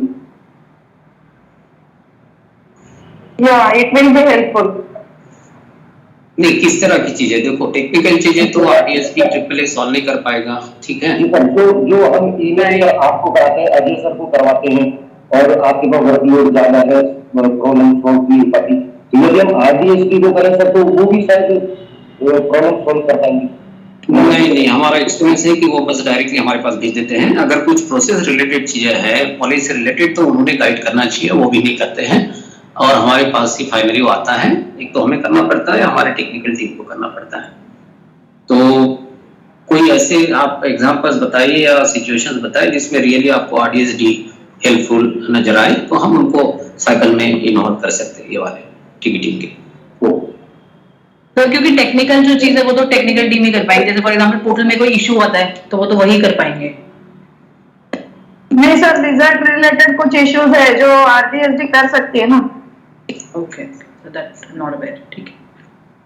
हाँ, रिजल्ट रिलेटेड कुछ चीजें हैं, मार्क्स कलेक्ट करके आगे फॉरवर्ड करना है, इस तरह की चीजें डेफिनेटली वो कर सकते हैं। लेकिन मार्क्स वगैरह अभी क्या है, एग्जाम के इनके पास ही होते हैं, या तो हमारे एचपी के पास में है, विप्रो के पास में है, या तो हमारे आईबीएम के पास में है। ठीक है, जस्ट फैक्ट चेक करके वो आगे बढ़ा सकते हैं, इतना कर सकते हो। देखेंगे उनको किस तरह से इसमें इन्वॉल्व करने से फायदा होगा। Will think on it. Sir भले, हाँ बोलो सर, ये फेक कॉन्ट्रैक्ट जो जनरेट किए जाते हैं डेजिग्नेटेड बच्चों के ऑप्शनल ट्रेड्स में, उसके बारे में क्या सोल्यूशन मिल सकता है सर? बच्चे को पता ही नहीं होता है कि वो कौन सा ट्रेड का, उसको मालूम ही नहीं है। बच्चा, उसको पता ही नहीं होता है कि वो उसका आधार लिंक, उसका ये नंबर लेके उसके आगे इसमें कॉन्ट्रैक्ट जनरेट करवाते आगे की सारी, जबकि बच्चा तो घर पे ही बैठा रहता है। और जब उसको चांस आता है अप्रेंटिसशिप का, और जब हम कॉन्ट्रैक्ट जनरेट करने जाते हैं एस्टैब्लिशमेंट, तो already you are in the contract generator ऐसा आता है, और बच्चा बोलता है ये तो मेरे को मालूम ही नहीं है। तो इन केस में क्या कर सकते हैं सर? देखिए, बच्चे को मालूम नहीं है ऐसा नहीं बोल सकते। किसी ना किसी स्टेज पे, इवेंट पे उसने अपने डॉक्यूमेंट किसी के साथ में शेयर किए हैं। विदाउट शेयर किए दूसरा उसको मिसयूज नहीं कर सकता, नंबर 1। ठीक है, जैसे आपके पास में इसकी इंफॉर्मेशन आती है, आप ढूंढिए, आप अपनी अथॉरिटी हैं, अपने लेवल पे थोड़ा सा उसका इन्वेस्टिगेशन कीजिए, फैक्ट्स निकालिए, ये फैक्ट्स के साथ में हमारे पास भेजिए। हम 2-4 केसेस ऐसे ही आगे बढ़ाई है, हमने उनको ब्लॉक भी किया है, शोकॉज भी इशू किया है। तो फैक्ट के साथ आता है तो डेफिनेटली इमीडिएटली हमारी तरफ से भी एक्शन हो जाएगी। लेकिन कुछ ग्राउंड वर्क आपको करना पड़ेगा, फैक्ट्स निकालने पड़ेंगे क्या है करके, नहीं तो वो काम हमें करना पड़ता। आप केस बना के दीजिए हमारे पास में, हम उस पर एक्शन लेंगे। सर ऐसा हुआ है कि बच्चों के फेक ईमेल आईडी और मोबाइल नंबर भी, सिम भी बदल दिए गए हैं। जो पहले यूज किया है वो उनके पास नहीं है अभी, और ईमेल आईडी ऐसा जनरेट किया है कि वो बच्चे को तो मालूम ही नहीं। सर, जब हम आधार लिंक से उसका प्रोसेस चेक करने जाते हैं तो ऑलरेडी उसका ईमेल चेंज हो गया रहता है, और उसके चेंज ईमेल से उसका कॉन्ट्रैक्ट वगैरह अप्रूव हो जाता है। उसको पता भी नहीं होता है कि उसका ईमेल चेंज हो गया है, उसका कॉन्ट्रैक्ट अप्रूव हो गया है। इसलिए ना, इसलिए जो प्रोफाइल बनानी है बच्चे को बनानी है। आप बोलते हैं बच्चा हमारा इतना वो नहीं है, समझदार नहीं है कि अपनी प्रोफाइल ठीक से बना पाए, इसके वजह से ये लोग उसका गैर फायदा उठा रहे हैं। वो सारे डॉक्यूमेंट्स लेते हैं और अपने से प्रोफाइल वो चेंज बना देते हैं उसकी। ठीक है, बच्चे को मालूम नहीं, लेकिन बच्चे ने डॉक्यूमेंट दिए हैं, ये भी हमने देखा है। और रही बात ईमेल आईडीज की, जो डिफरेंट ईमेल आईडीज हैं, ये अभी वो टीपीए या वो एस्टैब्लिशमेंट अपने तरीके से अपने आईडीज क्रिएट कर देता है, जो लगता नहीं कि बच्चे ने क्रिएट किया हो। लेकिन ये सारे डॉक्यूमेंट्स बच्चे की देखा है। तो आप ये बच्चा टेम्पररी नॉन में जॉब कर रहा था तब उसका कॉन्ट्रैक्ट किया है ऐसा। राइट, ये बहुत सारे सिचुएशन इस तरह के आए हैं। ठीक है, वो बच्चे को बताते हैं कि तो अभी वहाँ पे जॉब के हिसाब से देखेंगे तो वो आधार कार्ड और पैन कार्ड वो तो ले ही लेते हैं। हाँ, ले ही लेते हैं। कोई भी टेम्पररी जॉब क्यों ना हो, बैंक डिटेल्स के लिए वो लोग वो ले लेते हैं। टेम्पररी जॉब पे हो, देखिए आधार एक्ट के अनुसार आपको आधार अपना शेयर नहीं करना है किसी को। ठीक है, तो ये थोड़ा सा जो समझदारी है, ये जो information down the line percolate, ये तो मैनिपुलेट किया है, वो समझ आता है। हाँ, तो वही बोलता है ऐसे केसेस की अगर आपके पास में फैक्ट हो, डेटा हो, डेफिनेटली आप फॉरवर्ड करें हमें, हम उसको आगे बढ़ाएंगे। सर ठीक है, ऐसे केस में बच्चे को अगर हमारे ध्यान में आ जाता है कि ये गलत हुआ है, अगर फिर भी हम उसको रिजॉल्व करने की कोशिश करते हैं, जिस कंसर्न पर्सन ने जी आपका ध्यान में आता है कि ये किसने किया है, तो उसका हम मोबाइल नंबर निकालते हैं या अपने पोर्टल से फिर उस कंसर्न पर्सन को हम जब मोबाइल, वो तो मोबाइल नंबर भी उठा, मतलब वो the peoples are not responding the phone calls. Suppose भाई उसको बोल के भाई कि ये बच्चे से तुम्हें क्या हुआ है, तुम्हारे से गलती हुई, उससे गलती हुई, तो भाई उसका कॉन्ट्रैक्ट टर्मिनेट करवा दो, उसको आगे की प्रोसेस में जाने दो। They are not responding to such complaints. Hello sir, अभी हमारे पास ऐसा प्रॉब्लम है कि एक कैंडिडेट को उन्होंने जॉब के लिए बुलाया, लेकिन उसका रजिस्ट्रेशन अप्रेंटिसशिप में ऑप्शनल ट्रेड में कर दिया। उसने आईटीआई किया था। आईटीआई पास होने के बाद जब वो अप्रेंटिसशिप डेजिग्नेटेड ट्रेड में करने को गया, तो उसका जो कॉन्ट्रैक्ट था वो ऑप्शनल ट्रेड में था, और ऑप्शनल ट्रेड के कॉन्ट्रैक्ट 1 मंथ के अंदर टर्मिनेट नहीं हो रहे। तो वो अभी 2-3 महीने से ट्राई कर रहा है कि वो कॉन्ट्रैक्ट टर्मिनेट करने की, लेकिन टर्मिनेट नहीं हो रहा है। तो अभी उसको अप्रेंटिसशिप डेजिग्नेटेड ट्रेड से नहीं मिल रही है।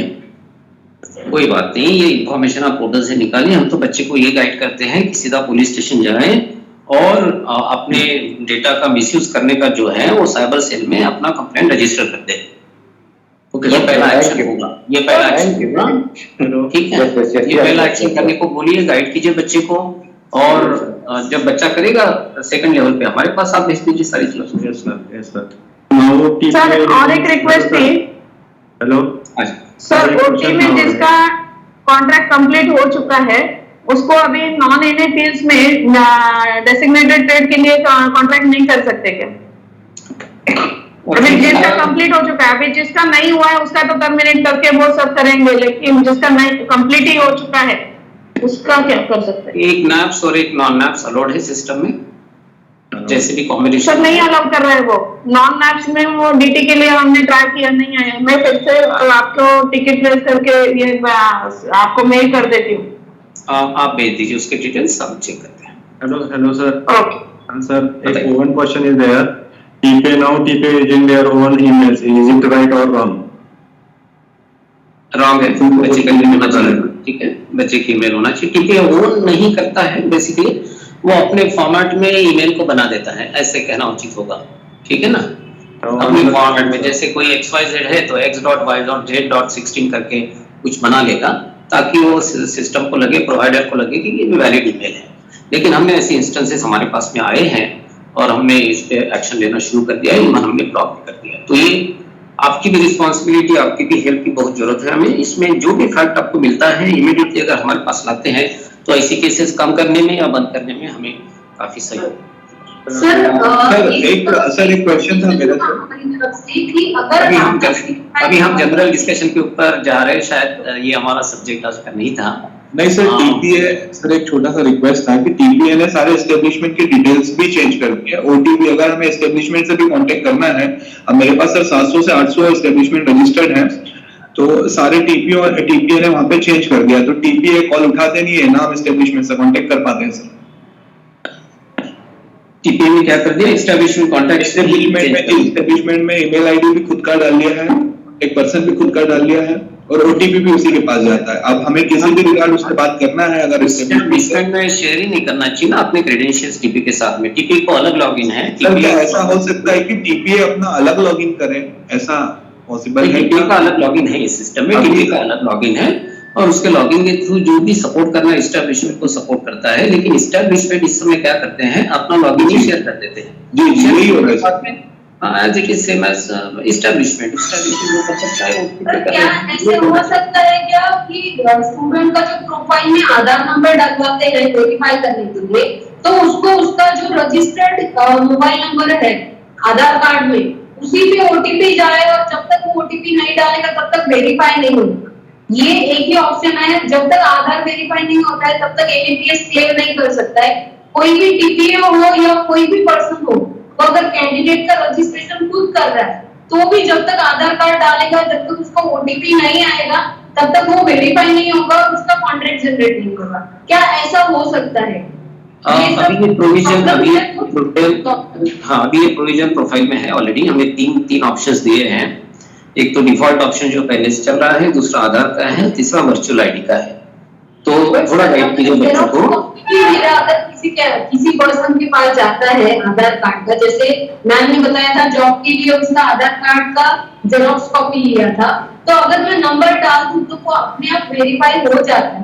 तो अगर ये क्लोज करना है, ये पॉइंट अगर हम लोगों को बंद करना है, तो हम लोगों को कंपल्सरी कंपल्सरी वहां पे ओटीपी ऑप्शन ही यूज करना है।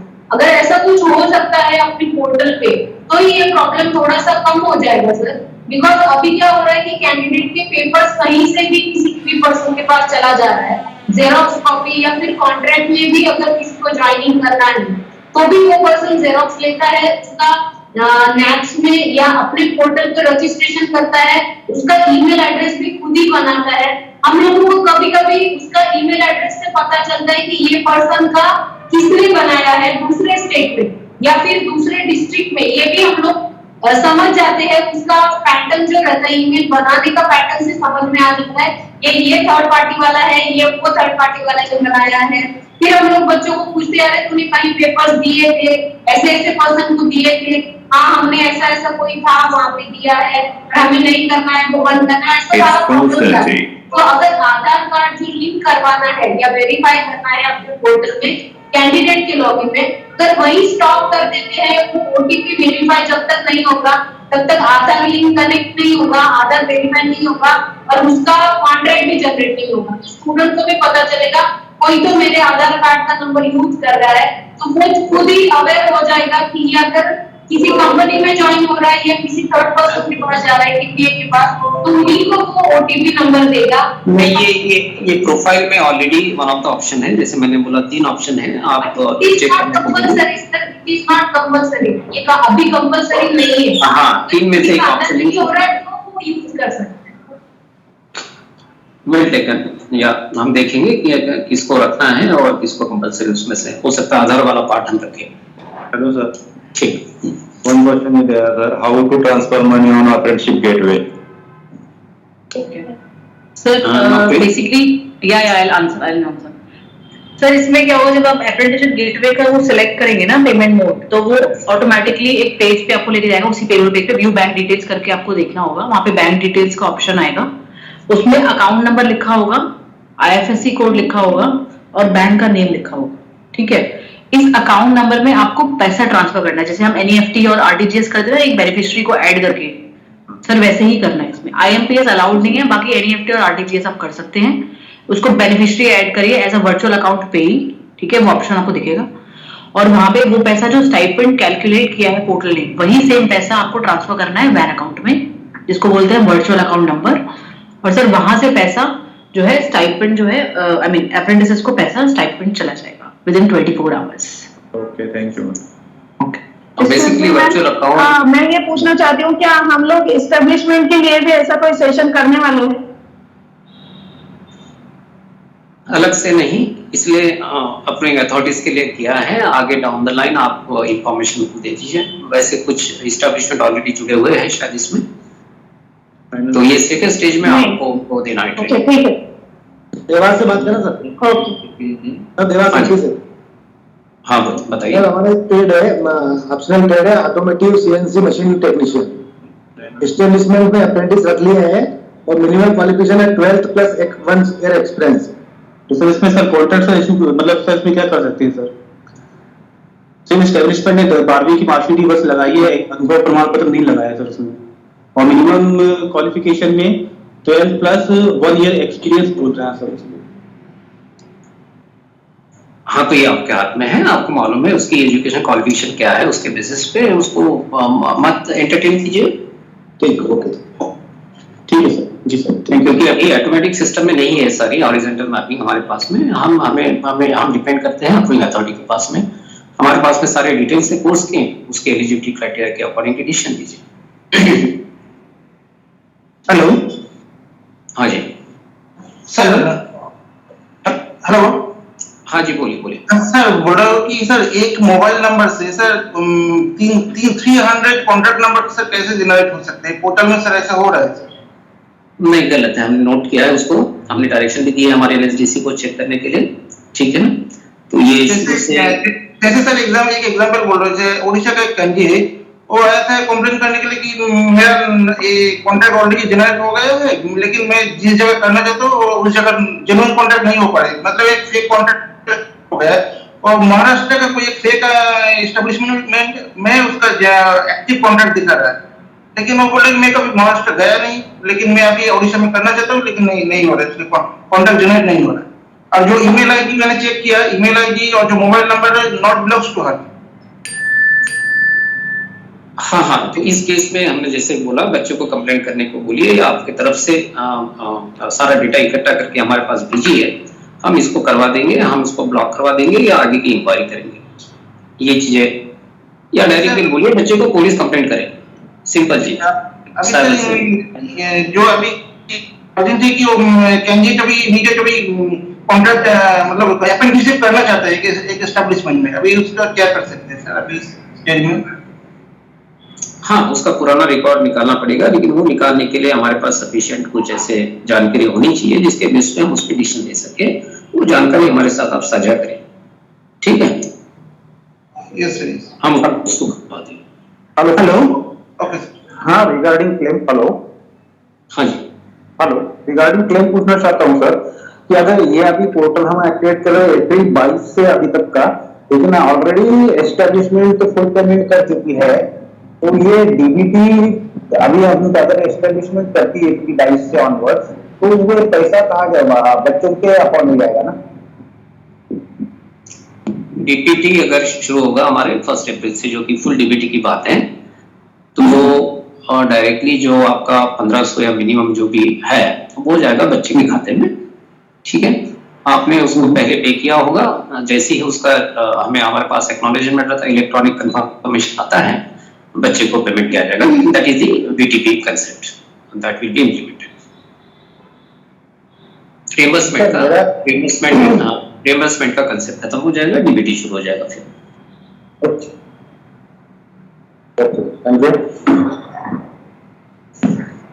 हेलो, हाँ जी सर मैं बीटीआर जलगांव से बात कर रहा हूँ।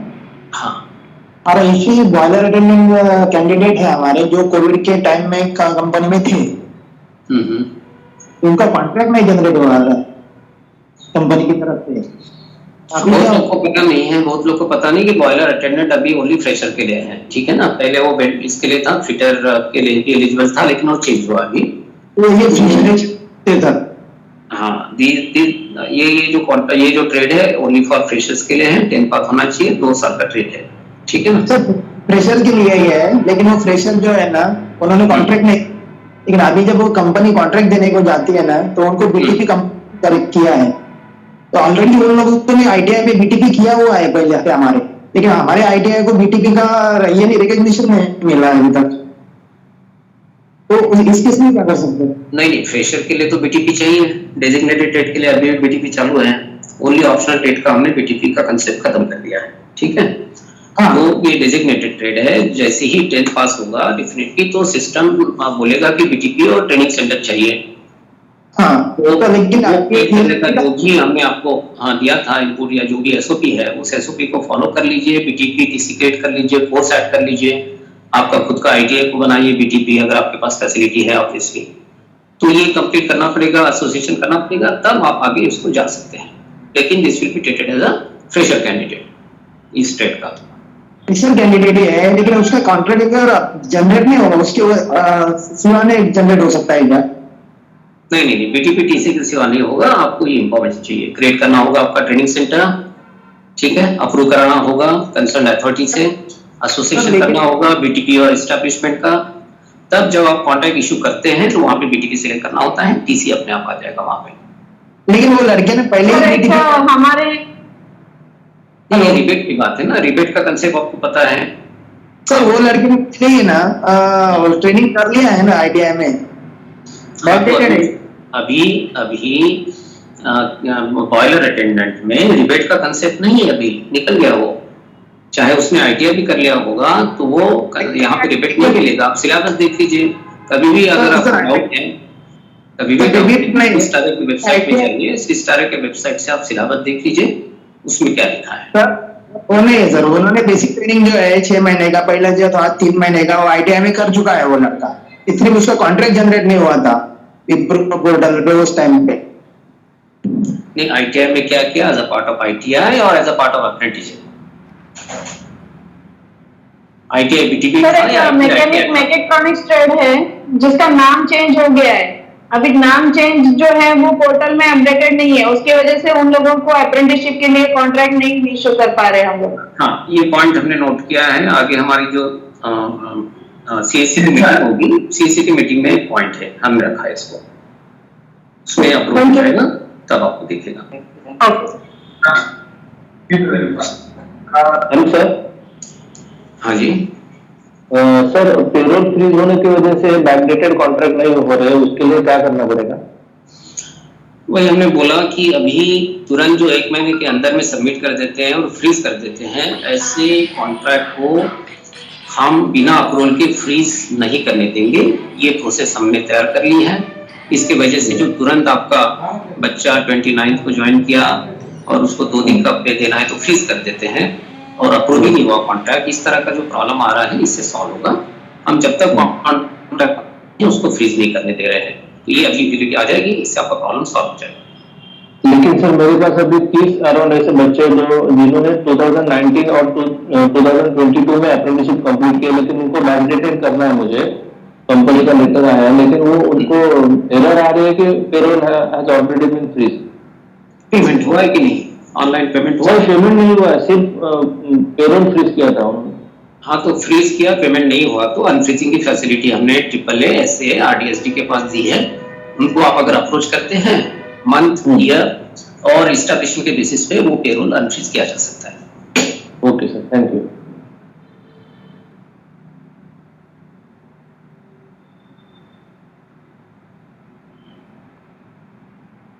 Okay, then I think now PG shall we? Hello. Yes, sir. Yes, sir. We can close. Yeah, we have. Any other question?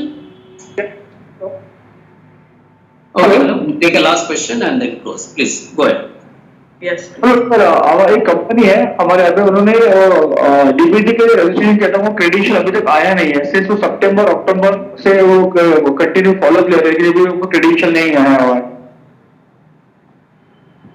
किसके लिए रजिस्ट्रेशन किया था?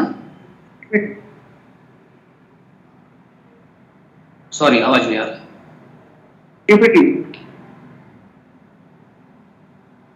सर, DBT के लिए कह रहे हैं। Who is looking? DBT के लिए सर, DBT के लिए। हाँ, DBT का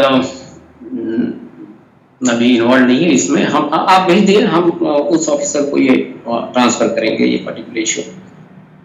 we are not directly involve in the DBT, so may not be able to clarify that. ठीक है, अभी DBT का गए अभी मैं उनको मेल भेज देता हूँ सर। ऑफलाइन जो है, हाँ उसकी बात करें ना, आप ऑफलाइन डिटेल्स भेजते हैं, अकाउंट डिटेल्स वगैरह सारी चीज, और फिर उसका रजिस्टर किया है लेकिन क्रेडेंशियल आया नहीं है। उन्होंने सबसे मेल भी किया, हमने भी मेल किया हुआ। सर, आपने किसको मेल किया है? हमने अविनाश सर को मेल किया है और अविनाश सर को मेल किया हुआ है। अच्छा, ठीक है। तो अजय सर, एक बार अविनाश सर अगर वो अभिषेक को कर देंगे तो आई थिंक अभी डायरेक्ट कर देंगे, अभिषेक को कर देंगे। करना है तो आप अभिषेक को कर दीजिए, DBT रिलेटेड सारी चीजें। अगर उनका कांटेक्ट मालूम नहीं है तो अनौकित I'll just write it. Email, हाँ ईमेल पे बस ईमेल लिख दीजिए, कांटेक्ट नंबर नहीं। I'll just write. ठीक है। हेलो। Yes sir. मैडम, जो अभी DBT सैम्पलिंग प्रोसेस पे जो चल रही थी, अभी हम ये प्रोग्राम चालू करने जा रहे हैं, तो रनिंग में companies, those companies we have already selected as a sample for DBT, can they continue in running one or not? Yes sir, offline तो चल ही रहा है। ऑफलाइन के तो आप अभी भी कर सकते हैं, कोई इशू नहीं है। लेकिन जब फुल अभी उनका, जैसे फॉर एग्जांपल आपने कुछ बच्चों का ऑफलाइन कराया है और कुछ बच्चों का क्लेम है, तो सर वो भी पॉसिबल है। लेकिन सिस्टम में वो चीज जो DBT वाले बच्चे होंगे वो ग्रेड आउट हो जाएंगे। Okay sir, thank you. Okay, thank you ma'am. Okay sir. Okay. So we'll just close this call. Okay. So thanks everyone for your time and so I think we are able to clear your queries. Do let us know. You can just mail Ajay sir or me in case of any queries related to like DBT claims online process. Okay. Thank you. Thanks everyone. Thank you, sir. I will just thanks. Bye. Okay, thank you, ma'am. Thank you. Thank you. Thank you, ma'am. Thank you. Thanks, ma'am.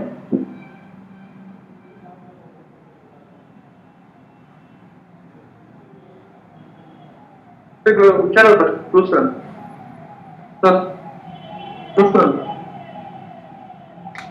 दूसरा कभी note हम्म